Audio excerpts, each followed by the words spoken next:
Setelah dicopot dari jabatannya oleh Menteri Keuangan Sri Mulyani, kini Rafael Alun menyatakan pengunduran dirinya sebagai ASN Direktorat Jenderal Pajak per hari ini, Jumat 24 Februari 2023. Pengunduran diri Rafael Alun tersebut diungkapkannya melalui surat terbuka yang ditandatanganinya di atas materai. Dalam suratnya, Rafael menyatakan permohonan maafnya kepada seluruh keluarga korban atas perbuatan yang dilakukan anaknya, Mario Dandi Satrio. Rafael pun mendoakan David, korban penganiayaan yang dilakukan anaknya agar bisa kembali pulih dan sehat.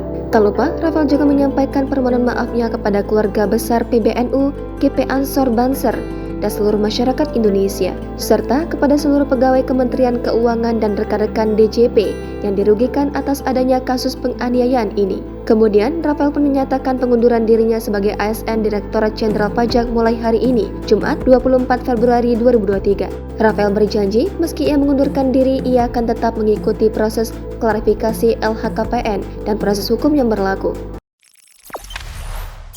Jangan lupa subscribe, share, komen, dan like ya!